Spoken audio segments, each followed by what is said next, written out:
வணக்கம் அன்பறிஞர்களே. இன்று 25ஆம் தேதி செவ்வாய்க்கிழமை நாளேடுகள் இந்த நிகழ்ச்சியில் உங்களை சந்திப்பதில் பெருமகிழ்ச்சி அடைகின்றோம். நான் குணராஜா. நிகழ்ச்சியை ஆரம்பிப்பதற்கு முன் வழமை போன்று குரல் தரும் சிந்தனை. நாம் தருகின்ற குரல்: தீயவை தீய பயத்தலால் தீயவை தீயினும் அஞ்சப்படும். தீயவை தீய பயத்தலால் தீயவை தீயினும் அஞ்சப்படும் என்பது குரல். தீய செயல்களை தீமையை விளைக்கும் தன்மை உடையவனாக இருத்தலால் அத்தீய செயல்கள் தீயை விட கொடியனவாக கருதி அஞ்சப்படும் என்று இந்த குறளுக்கு விளக்கம் சொல்லப்பட்டிருக்கின்றது. குறள் தரும் சிந்தனையாக நாம் தந்த தகவல் அது. இனி பத்திரிகைகளுக்கு செல்வதற்கு முன் இந்த பத்திரிகைகளில் வெளிவந்திருக்கின்ற செய்திகளின் சுருக்கம். அநேகமான பத்திரிகைகளிலே இன்று பிரதான தலைப்புச் செய்தியாக வெளிவந்திருக்கின்ற செய்தி: உயிர்த்த ஞாயிறு விசாரணைகள் அனைத்தும் முடிவடைந்திருக்கின்றன. செப்டம்பர் 22ஆம் தேதி தீர்ப்பு வழங்கப்படும் என்ற செய்தி பெரும்பாலான பத்திரிகைகளிலே பிரதான தலைப்புச் செய்தியாக வெளிவந்திருப்பதை நாம் பார்க்கக்கூடியதாக இருக்கின்றது. இதற்கான எழுத்து மூல சமர்ப்பணங்கள் செப்டம்பர் 8ஆம் தேதி முன்வைக்கப்படும் என்று நீதிமன்றம் நேற்று அறிவித்திருக்கின்ற செய்தி இன்றைய பத்திரிகைகளிலுமே விரிவான செய்தியாக நாம் பார்க்கக்கூடியதாக இருக்கின்றது. இது தொடர்பாக பார்க்கின்ற போது பிரதிவாதிகளுக்கும் 25 பிரதிவாதிகளுக்கும் எதிராக தொடரப்பட்ட இந்த வழக்குகள் 2021 ஆகஸ்ட் வழக்கு தொடரப்பட்ட நிலையிலே 23,270 குற்றச்சாட்டுகள் தொடர்பிலே விசாரணைகள் நடத்தப்பட்டதாக இன்றைய பத்திரிகைகளிலே முக்கிய தகவல்களாக நாம் பார்க்கக்கூடியதாக இருக்கின்றது. இதைவிடவும் பதுளை வைத்தியசாலையில் பணிபுரிந்த டாக்டர் காணாமல் போயிருந்தது உங்களுக்கு தெரியும். 24 மணி நேரத்துக்குள் அவருடைய சடலம் மீட்கப்பட்டிருப்பதாக சிங்கள பத்திரிகைகள் அநேகமான பத்திரிகைகளே பிரதான தலைப்புச் செய்தியாக வெளிவந்திருக்கின்றது. பதுளை ஆஸ்பத்திரியில் இருந்தவர் காரில் பயணம் செய்து கொண்டிருந்த போது காணாமல் போனார் என்று அவருடைய துணைவியார் ஏற்கனவே போலீஸில் முறைப்பாடு செய்திருந்த நிலையிலே மையங்கன பிரதேசத்திலே அவரது சடலம் மீட்கப்பட்டிருப்பதாக பத்திரிகைகள் அனைத்திலுமே, குறிப்பாக சிங்கள பத்திரிகைகள் அதனை பிரதான தலைப்புச் செய்தியாக வெளியிட்டிருப்பதை நாம் பார்க்கக்கூடியதாக இருக்கின்றது. அரசியலமைப்புக்கான 22வது திருத்தம் தொடர்பான சர்ச்சைகள் இன்னும் தொடர்ந்து கொண்டிருக்கின்ற நிலையிலே அந்த பாராளுமன்றத்திலே சமர்ப்பிக்கப்பட்டிருந்த 22வது திருத்தத்துக்கு எதிராக 21க்கும் மேற்பட்ட மனுக்கள் தாக்கல் செய்யப்பட்டிருக்கின்றன. பல எதிர் மனுக்கள் தாக்கல் செய்யப்பட்டிருப்பதாக அதுவும் பத்திரிகைகளிலே முக்கிய செய்தியாக பிரசுரமாக இருக்கின்றது. காலநிலை மிகவும் மோசமான காலநிலையாக இருக்கின்றது என்ற செய்தி இன்றைய பத்திரிகைகளிலும் பார்க்கக்கூடியதாக இருக்கின்றது. எல்னினோ தாக்கம் இலங்கையில் மிக கடுமையான பாதிப்பை ஏற்படுத்தி கொண்டிருப்பதாக சொல்லப்பட்டிருக்கின்றது. குறிப்பாக 7 மாவட்டங்களிலே நீர் மிகவும் தட்டுப்பாடான நிலையும் அங்கு விலங்குகளும் கடுமையான பாதிக்கப்படுவதாக அறிவிக்கப்பட்டிருக்கின்றது. என்றாலும் கொழும்பு மற்றும் ஏனைய சுற்றுப்புறங்களிலே இன்று காலையும் மழை பெய்ததை நாம் காணக்கூடியதாக இருந்தது. பத்திரிகைகளை பார்க்கின்ற போது இனி விரிவாக பார்க்கக்கூடியதாக இருக்கும். வீரகேசரி பத்திரிகையிலிருந்து ஆரம்பிக்கின்றோம். வீரகேசரியின் சிறப்பு தலையங்கமிடப்பட்ட செய்தி: உயிர்த்த ஞாயிறு விசாரணைகள் நிறைவு, செப்டம்பர் 22 தீர்ப்பு, எழுத்து மூல சமர்ப்பணங்கள் செப்டம்பர் 8 முன்வைக்கப்படும் என்ற செய்தி வீரகேசரியிலே சிறப்பு தலையங்கமிடப்பட்ட செய்தியாக நாம் பார்க்கக்கூடியதாக இருக்கின்றது. உயிர்த்த ஞாயிறு தின தாக்குதல்கள் தொடர்பிலே மிக முக்கியமான வழக்கு 25 பிரதிவாதிகளுக்கு எதிராக தொடரப்பட்டிருக்கின்றது. கடந்த 2021 ஆகஸ்ட் 10ஆம் தேதி இந்த வழக்கு தொடரப்பட்ட நிலையில் 23,270 குற்றச்சாட்டுகளின் கீழ் இந்த குற்றப்பத்திரங்கள் தாக்கல் செய்யப்பட்டிருந்தது. இதிலே குறிப்பாக 2,500க்கும் அதிகமான சாட்சியாளர்கள் பெறப்பட்டிருந்தார்கள் என்ற பின்னணியோடு இந்த செய்தியை நாம் பார்க்கக்கூடியதாக இருக்கின்றது. 2023 பிப்ரவரி மாதம் அப்போதைய மேல் நீதிமன்ற நீதிபதிகளால் தொடரப்பட்ட இந்த வழக்கு தொடர்பாகவே இந்த விவரங்கள் சொல்லப்பட்டிருக்கின்றன. இந்த உயிர்த்த ஞாயிறு தின பயங்கரவாத தாக்குதலுக்கு சதித்திட்டம் தீட்டியமை, உடந்தையாக இருந்தமை உள்ளிட்ட குற்றச்சாட்டுகளின் பேரில் 25 பிரதிவாதிகளுக்கு எதிராக சட்டமா அதிபர் தாக்கல் செய்து 24 பிரதிவாதிகளுக்கு எதிராக முன்னெடுத்து சென்ற வழக்கின் தீர்ப்பு 22ஆம் தேதி எதிர்வரும் 22ஆம் தேதி வழங்கப்படும் என 3 நீதிபதிகள் கொண்ட மேல் நீதிமன்ற அமர்வு நேற்று மாலை அறிவித்திருக்கின்றது என்பதே இந்த செய்தி. இதன்படி இந்த வழக்கின் எழுத்து மூல சமர்ப்பணங்களை முன்வைப்பதற்காக வழக்கை எதிர்வரும் செப்டம்பர் 8ஆம் தேதி மீண்டும் விசாரணைக்கு அழைக்கவும் இந்த அமர்வு உத்தரவிட்டிருக்கின்றது என்று சொல்லப்பட்டிருக்கின்றது. இதற்கான நேற்றைய அறிவிப்பு நேற்று மாலை, அதாவது 6 மணி அளவிலே பிரதிவாதிகள் தரப்பு தனது சாட்சியங்களை முடிவுக்கு கொண்டு வந்த நிலையில் இந்த வழக்கின் தீர்ப்புக்கான தேதியை நீதிபதி குலாம் நிர்ணயித்தது என்றும் நவரத்ன மாரசிங்க தலைமையிலான சுஜீவ நிசங்க மற்றும் ராமநாதன் கண்ணன் ஆகியோர் அடங்கிய நீதிபதிகள் அமர்வே இதற்கான உத்தரவை பிறப்பித்திருக்கிறதாக வீரகேசரி அதனை விரிவான செய்தியாக சிறப்பு தலையங்கப்பட்ட செய்தியாக வழங்கியிருக்கின்றது.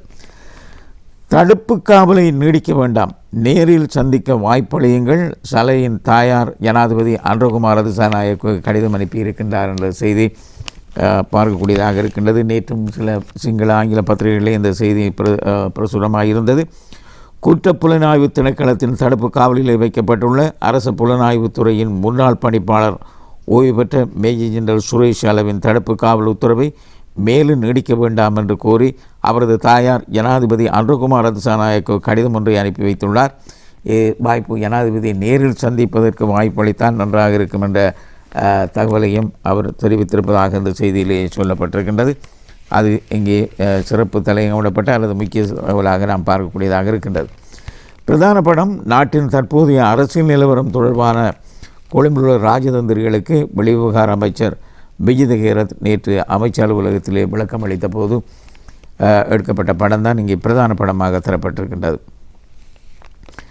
வாக்கெடுப்புக்கு அரசாங்கம் தயார், 22வது அரசியலமைப்பு திருத்தம் குறித்த சர்வஜன வாக்கெடுப்பு விவகாரம் தொடர்பிலே அமைச்சர் சுனில் ரணசிங்க தெரிவித்திருக்கின்றார். இதுவும் நேற்றைய பத்திரிகைகளிலே நாம் பார்க்கக்கூடியிருந்த செய்தி. அதாவது வாக்கெடுப்புக்கு தயாராக இருக்கின்றது. அதாவது இந்த 22வது திருத்தம் பாராளுமன்றத்திலே சட்டம் மூலமாக சமர்ப்பிக்கப்பட்டிருக்கின்றது. அதற்கான வர்த்தமானியம் அறிவிக்கப்பட்டிருக்கிற நிலையில் வெளியிடப்பட்டிருக்கிற நிலையில் இதற்கு எதிராக 21 வழக்குகள் மனுக்கள் தாக்கல் செய்யப்பட்டிருக்கின்றன. இந்த நிலையிலே அதாவது இந்த வழக்குக்கு எதிராக பொதுஜன சர்வஜன வாக்கெடுப்பு நடத்த வேண்டும் என்ற ஒரு தீர்மானத்தை நீதிமன்றம் அறிவிக்குமாக இருந்தால் அதனை எதிர்கொள்வதற்கு தயாராக இருக்கின்றது என்று அரசாங்கம் நேற்று அறிவித்திருந்தது. அதுவும் இன்றைய பத்திரிகைகளிலே முக்கிய செய்தியாக பார்க்கக்கூடியதாக இருக்கின்றது. சமிதம் விஜயேஸ்வரி பிணையில் விடுவிப்பு என்ற ஒரு செய்தி இதுவும் சகல பத்திரிகைகளிலுமே காணப்படுகின்ற செய்தி. இந்த 2 போலீஸ் உத்தியோகத்தர்களை தாக்கி காயப்படுத்தி கொலை மிரட்டல் விடுத்த வழக்கிலே குற்றவாளியாக 1.5 வருட சிறை தண்டனை விதிக்கப்பட்ட ஐக்கிய தேசிய கட்சியின் பதுளை மாவட்ட பாராளுமன்ற உறுப்பினர் சமிந்த விஜயேஸ்வரி கடுமையான நிபந்தனையின் கீழ் நேற்று பதுளை மேல் நீதிமன்றத்தால் பிணையில் விடுவிக்கப்பட்டிருக்கின்றார் என்ற செய்தி அனைத்து பத்திரிகைகளுமே காணப்படுகின்றது. நீதிமன்ற தீர்ப்பை சவாலுக்குட்படுத்தி தாக்கல் செய்யப்பட்ட மேன்முறையீட்டு மனுவை நேற்றைய தினம் விசாரணைக்கு எடுத்துக்கொண்ட போதே நீதிபதி இந்த உத்தரவை பிறப்பித்திருக்கின்றார் என்பது வீரகேசரியிலே முக்கிய செய்தியாக நாம் பார்க்கக்கூடியதாக இருக்கின்றது. தினகரன் பத்திரிகையை பார்ப்போம். தினகரன் பத்திரிகையின் பிரதான தலைப்புச் செய்தி செம்மணி தொடர்பான செய்தி இங்கே பிரதான தலைப்புச் செய்தியாக பிரசுரிக்கப்பட்டிருக்கின்றது. செம்மணி அகழ்வுக்கு 6 கோடி ரூபாய் செலவிடப்பட்டிருப்பதாக நேற்று காணாமல் போனோர் தொடர்பான நடத்தப்பட்ட செய்தியாளர் மாநாட்டிலேயே தெரிவிக்கப்பட்டிருக்கிற செய்தி தான் இங்கே தரப்பட்டிருக்கின்றது. காணாமல் போனோர் அலுவலகத்தின் தலைவர் மகேஷ் கட்டுலந்தவை ஆதாரம் காட்டி இந்த செய்தி பிரசுரிக்கப்பட்டிருக்கின்றது. அவர்கள் நடத்திய செய்தியாளர் மாநாட்டின் போது இந்த கருத்தை தெரிவித்திருக்கின்றார்கள். செம்மணி புதைகுழியில் முன்னெடுக்கப்பட்டிருந்த 110 நாள் அகழ்வுப் பணிகளுக்கு 5 கோடியே 79 லட்சம் ரூபாய் செலவிடப்பட்டுள்ளதாக காணாமல் போனோர் அலுவலகத்தின் தொடர்பாக கையாளுகின்ற அலுவலகத்தின் தலைவர் மகேஷ் கட்டுலந்த தெரிவித்திருக்கின்றார். இந்த செம்மணி இதுவரை 110 நாட்கள் அகழ்வு பணிகள் இடம்பெற்றிருக்கின்றன. இந்த பணிகளுக்கு 5 கோடியே 79 லட்சத்தி 68,000 ரூபாய் செலவிடப்பட்டிருப்பதாக இதுவரை கணக்கிடப்பட்டிருப்பதாக இந்த அலுவலகம் அறிவித்திருக்கின்றது. அகழ்ந்தெடுக்கப்பட்ட 584 மனித எச்சங்கள் தொடர்பிலே மரபணு சோதனைகள் மேற்கொள்ளப்படவிருக்கின்றன. இதற்காக இவர்களின் உறவினர்களிடமிருந்து இரத்த மாதிரிகள் பெறப்படும் என்றும் அறிவிக்கப்பட்டிருக்கின்றது. இதேவேளை காணாமல் ஆக்கப்பட்டோர் தொடர்பாக கையாளுகின்ற அலுவலகத்தில் செய்யப்பட்டுள்ள முறைப்பாட்டின் பிரகாரம் இதுவரை 31 பேரை கண்டுபிடித்து அவர்களை உறவினர்களிடம் இணைத்திருப்பதாக அந்த அலுவலகத்தின் பிரதிநிதிகள் நேற்று நடத்திய செய்தியாளர் மாநாட்டில் தெரிவித்திருக்கின்றார்கள். தொடர்பிலே 23,352 விண்ணப்பங்களிலே முப்படையினர் மற்றும் இரட்டிப்பான விண்ணப்பங்களை தவிர்த்து 16,000க்கு மேற்பட்ட விண்ணப்பங்கள் பரிசீலனைக்கு எடுத்துக் கொள்ளப்பட்டிருப்பதாக அறிவிக்கப்பட்டிருக்கின்றது. இவற்றை தவிர சுமார் 10,000 முறைப்பாடுகளுக்கு பூர்வாங்க விசாரணைகள் நிறைவடைந்திருப்பதாகவும் மேலதிக விசாரணைகளை கோர 2,000 விண்ணப்பங்கள் தமது தலைமையகத்தில் உள்ளதாகவும் தெரிவித்திருக்கின்றது. இது முக்கிய செய்தியாக நாம் பார்க்கக்கூடியதாக இருக்கின்றது. பிரதான படம் யாழ்ப்பாணம் பலிகாமம் வடக்கு பகுதியிலே பாதுகாப்பு படையினர் கையகப்படுத்தப்பட்டுள்ள தனியார் காணிகளை விடுவிக்க கோரி மயிலிட்டி, பசாபுலான் மற்றும் பலாலி சந்தி பகுதிகளிலே பொதுமக்கள் முன்னெடுக்கும் தொடர் போராட்டத்துக்கு பலி சேர்க்கும் வகையில் நேற்று முன்தினம் இலங்கை தமிழரசுக் கட்சியின் பொதுச் செயலாளர் M.A. சுமந்திரன், மற்றும் ராசமாணிக்கம் சாணக்கியன் எம்பி, முன்னாள் எம்பி சுரேஷ் பிரேமச்சந்திரன் ஆகியோர் கலந்து கொண்டனர். அதன்போது எடுக்கப்பட்ட படம் தான் இங்கே பிரதான படமாக பிரசுரிக்கப்பட்டிருக்கின்றது. அமைச்சர் சந்திரசேகரன் படத்தோடு ஒரு செய்தி பிரசுரிக்கப்பட்டிருக்கின்றது. எந்த வழிபாட்டு தலங்களில் வழங்கினாலும் ராஜபக்சகளின் பாவங்களுக்கு மன்னிப்பே கிடையாது என்று அவர் தெரிவித்திருக்கின்றார். அது இங்கே முக்கிய செய்தியாக தரப்பட்டிருக்கின்றது. அதிகாரத்தில் அமர்ந்து கொண்டு வளங்களை சூறையாடி பொருளாதார வீழ்ச்சிக்கும் மக்களின் அவல நிலைக்கும் காரணமானவர்கள் இன்று புனிதர்களைப் போல வேடமிட்டு மக்களை மீண்டும் ஏமாற்ற முற்படுவதாக அமைச்சர் ராமலிங்கம் சந்திரசேகர் தெரிவித்திருக்கின்றார். யாழ்ப்பாணத்திலே நேற்று ஊடகங்களுக்கு கருத்து தெரிவிக்கும் போது அவர் அதை தெரிவித்ததாக இங்கே சொல்லப்பட்டிருக்கின்றது. 2029ஆம் ஆண்டு ஜனாதிபதியாவதாக கூறிக்கொண்டு கிராமங்கள், வழிபாட்டு தலங்கள், வீடுகள் தோறும் நாமல் ராஜபக்ச பிரச்சாரத்தில் ஈடுபட்டு வருகின்றார். பட்டிகளிலும் தொட்டிகளிலும் மரக்கிளைகளிலும் ஏறி நின்று பேசும் நிலைக்கு அவர் தள்ளப்பட்டிருக்கின்றார் என்று அவர் தெரிவித்திருக்கின்ற நிலையில், இவர்கள் என்னதான் கூறினாலும், எந்த வழிபாட்டு தலங்களுக்கு போனாலும் ராஜபக்சகளின் பாவங்களை எந்த ஒரு தெய்வங்களும் மன்னிப்பதற்கு எந்த இதுவும் இல்லை என்று அவர் தெரிவித்திருக்கின்றார் என்ற செய்தி இங்கே முக்கிய செய்தியாக நாம் பார்க்கக்கூடியதாக இருக்கின்றது.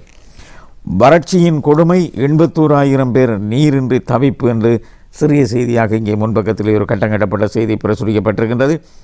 வடக்கு, கிழக்கு உட்பட நாட்டின் பல்வேறு பகுதிகளில் நிலவும் வறட்சியான காலநிலையால் தற்போது 81,000க்கும் மேற்பட்ட பொதுமக்கள் பாதிக்கப்பட்டிருக்கின்றார்கள். குடிநீர் என்று இவர் தவிப்பதாக இங்கே சொல்லப்பட்டிருக்கின்றது. அரசாங்கம் மாற்று ஏற்பாடுகளை செய்து வருவதாகவும் இங்கே சொல்லப்படுவதாக இருக்கின்றது.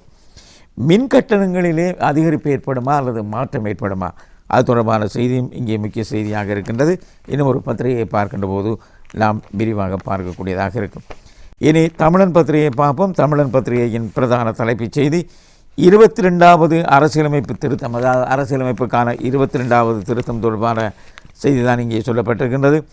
எதிர்க்கட்சிகள் ரகசிய பேச்சுவார்த்தை, அரசாங்க பாராளுமன்ற உறுப்பினர்களின் ஆதரவை பெறவும் முயற்சி என்பது இங்கே பிரதான தலைப்புச் செய்தியாக சொல்லப்பட்டிருக்கின்றது. வழமையாக ஆளுங்கட்சி தரப்பிலிருந்து எதிர்க்கட்சிகள் ஆட்களை இழுப்பது வழமையாக நடந்து வந்த செயல் என்றாலும், எதிர்க்கட்சி இப்பொழுது ஆளும் தரப்பிலிருந்து உறுப்பினர்களை இழுப்பதற்கு, அதை மாற்றுவதற்கு முயற்சி செய்கின்றார்கள் என்ற ஒரு அரசியல் செய்தியாகவே இந்த தமிழன் பத்திரிகை இங்கே நாம் பார்க்கக்கூடியதாக இருக்கின்றது. பாராளுமன்றத்திலே இவர்கள் இரகசியமாக பேச்சுவார்த்தை நடத்தி இருக்கின்றார்கள். இந்த பேச்சுவார்த்தையின் விளைவுகள் என்ன என்பதை நாம் பொறுத்திருந்து பார்க்கலாம் என்று இந்த செய்தியிலேயே சொல்லப்பட்டிருக்கின்றது. நாட்டை வந்தடைந்தார் புதிய அமெரிக்க தூதுவர், அதுவும் சகல பத்திரிகைகளிலுமே காணப்படுகின்ற செய்தி. இலங்கைக்கான அமெரிக்க தூதுவராக பெயரிடப்பட்டுள்ள எரிக் எஸ் மேயர் நாட்டை வந்தடைந்திருக்கின்றார். இலங்கைக்கான அமெரிக்க தூதுவராக தெரிவு செய்யப்பட்டுள்ள எரிக் மேயர் தனது கடமைகளை பொறுப்பேற்பதற்காகவே தமது நேற்று கொழும்பை வந்தடைந்திருக்கின்றார் என்று இங்கே சொல்லப்பட்டிருக்கின்றது. இன்னும் ஒரு கட்டங்கட்டப்பட்ட செய்தி. புதிய யாப்பு திருத்தத்துக்கு எதிராக 21 மனுக்கள் தாக்கல் செய்யப்பட்டிருக்கின்ற செய்தி. இதுவும் சகல பத்திரிகைகளுமே காணப்படுகின்ற செய்தி என்றாலும் முக்கியப்படுத்தப்பட்ட செய்தியாக தமிழன் அதனை வெளியிட்டிருக்கின்றது. அரசாங்கத்தால் பாராளுமன்றத்தில் சமர்ப்பிக்கப்பட்டுள்ள 22வது அரசியலமைப்புக்கான 22வது திருத்தம் சட்ட மூலத்தை சவாலுக்குட்படுத்தி நேற்று வரை உயர்நீதிமன்றத்தில் 21 மனுக்கள் தாக்கல் செய்யப்பட்டிருப்பதாக இந்த செய்தியிலேயே சொல்லப்பட்டிருக்கின்றது. ஒவ்வொருவரும் அந்த வழக்கு தாக்கல் தொடர்பான முழுமையான விவரங்களை நாம் இங்கே பார்க்கக்கூடியதாக இருக்கின்றது. 22வது அரசியலமைப்பு திருத்த சட்ட மூலத்தின் மூலம் மக்களின் இறையாண்மைக்கும் நீதித்துறையின் சுயாதீனத்துக்கும் பாதிப்பு ஏற்படும் என மனுதாரர்கள் தரப்பிலே தெரிவிக்கப்பட்டிருக்கின்றது என்பது தமிழன் பத்திரிகையிலே முக்கிய செய்தியாக நாம் பார்க்கக்கூடியதாக இருக்கின்றது. புதுப்பிக்கத்தக்க எரிசக்தி ஊடான மின் கொள்வனவுக்கு புதிய கட்டணம் இன்று முதல் அமலாகும் என பொது பயன்பாடுகள் ஆணைக்குழு அறிவித்திருக்கின்றது. இதுவும் முக்கிய செய்தியாக இங்கே பிரசுரிக்கப்பட்டிருக்கின்றது. இந்த வறட்சியான காலநிலை முன் உற்பத்திக்கு தேவையான மாற்று ஏற்பாடுகளை அரசாங்கம் செய்து வருகின்றது. இதற்கான செலவினங்களை ஈடு செய்கின்ற வகையிலே புதிய மின் கட்டண திட்டம் ஒன்று அறிவிக்கப்பட இருப்பதாக நேற்று அறிவிக்கப்பட்டிருக்கின்றது. இன்று முதல் அது அமலாகும் என அறிவிக்கப்பட்டிருக்கின்றது. பொது பயன்பாடுகள் ஆணைக்குழுவினுடைய ஒத்துழைப்போடு இந்த திட்டம் வகுக்கப்படுவதாக நேற்று அறிவிக்கப்பட்டது.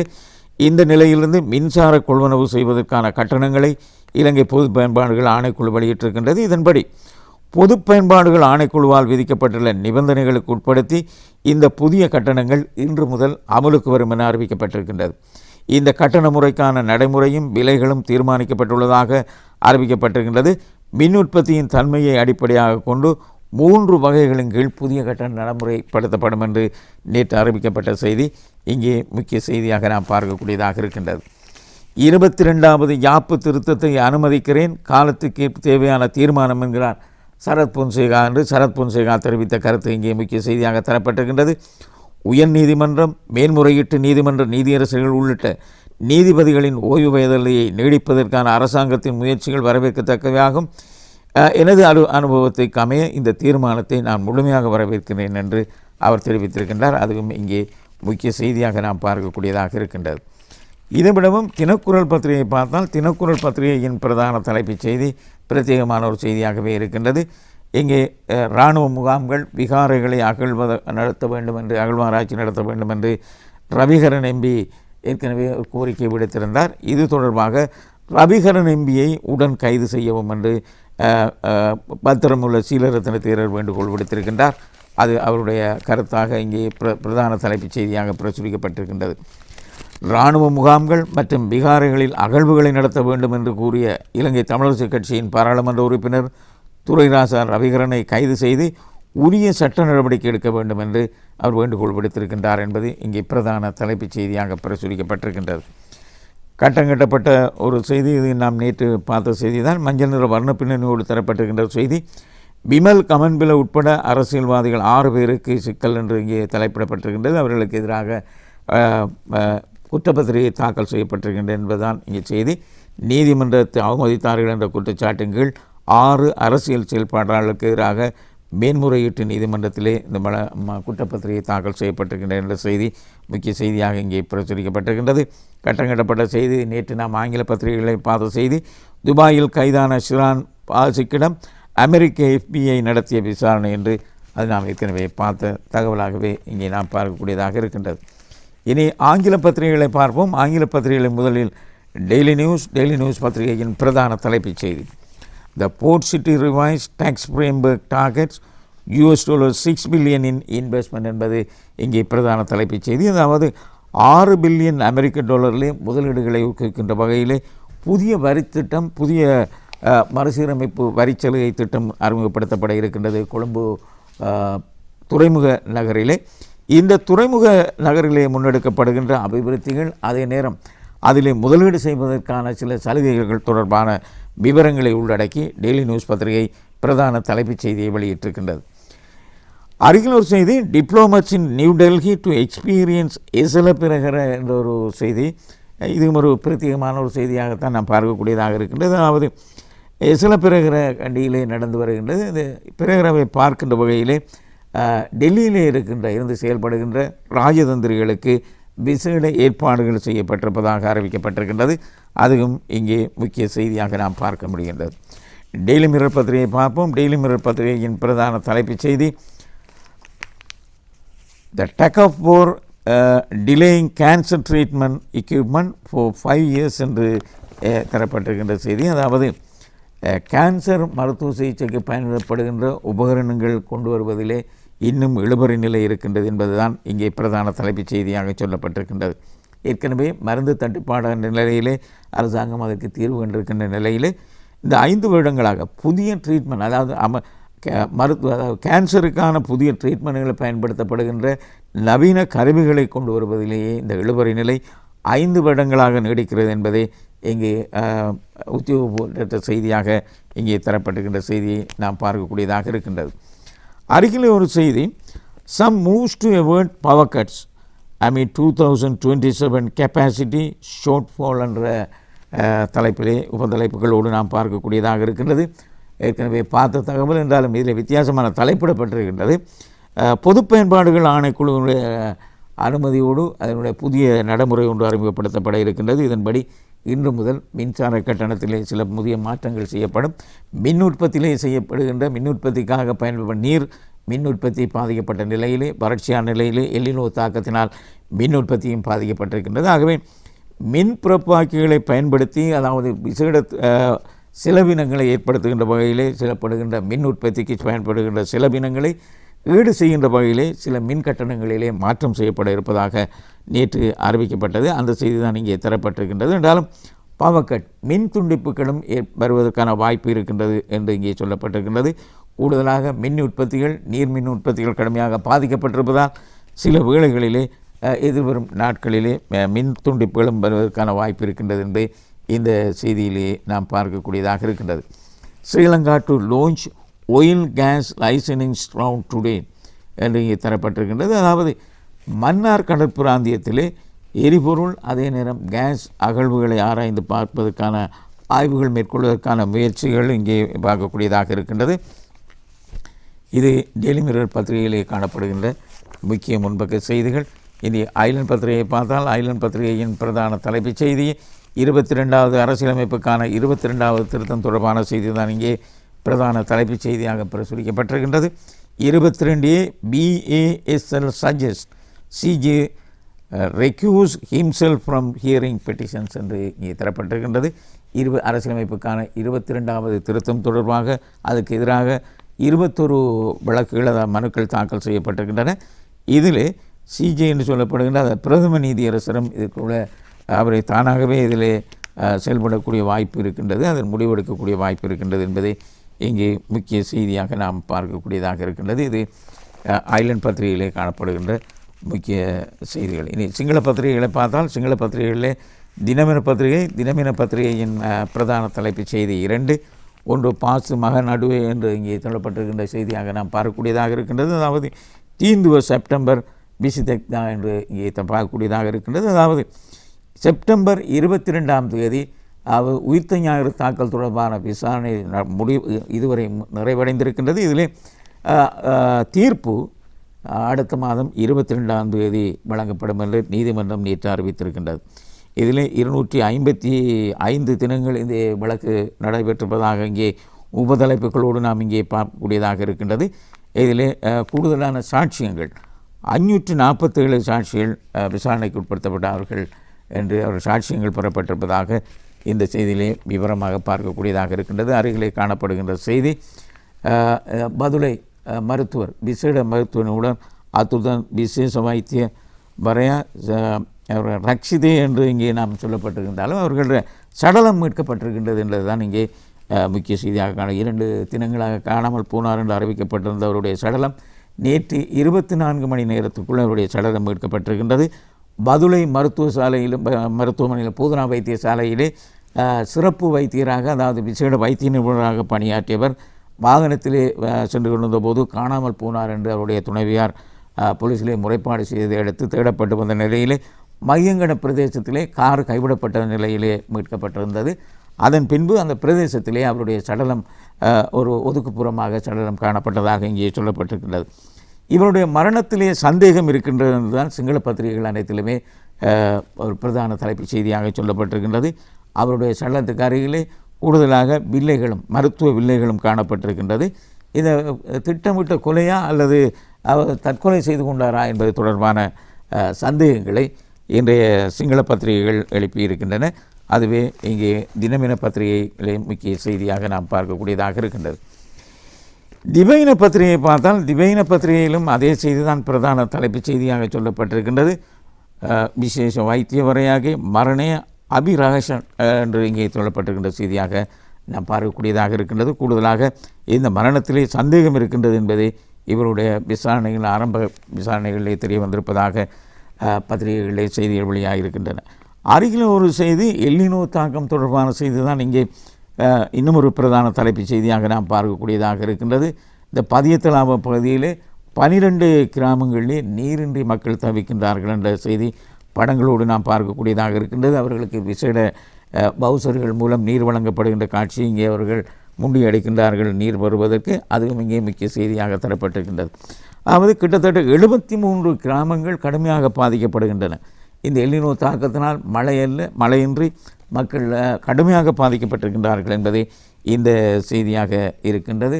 மனிதர்கள் மாத்திரமல்ல விலங்குகளும் கடுமையாக இறந்து போகின்ற நிலை நீரின்றி தவிப்பதாக இந்த செய்தியிலே சொல்லப்பட்டிருக்கின்றது. இது திவைன பத்திரிகையிலும் முக்கிய செய்தியாக தரப்பட்டிருக்கின்றது. லங்காதீப பத்திரிகையிலும் பார்த்த செய்திகள் தான் இங்கே தரப்பட்டிருக்கின்றன. தீந்துவ செப்டம்பர் பிசிதெக என்று இங்கே தரப்பட்டிருக்கின்ற செய்தி முக்கிய செய்தியாக இருக்கின்றது. கிரேகிய சமிந்த விஜயஸ்ரீ அப்ப என்ற தலைப்பிலே அதுவும் ஒரு செய்தியாக நாம் பார்க்கக்கூடியதாக இருக்கின்றது. இந்தளவிலே நாம் இன்றைய நிகழ்ச்சியை நிறைவு செய்து கொண்டு மீண்டும் நாளை இதே நேரம் உங்களை சந்திப்போம் என கூறி விடைபெற்றுக் கொள்கின்றோம். நன்றி, வணக்கம்.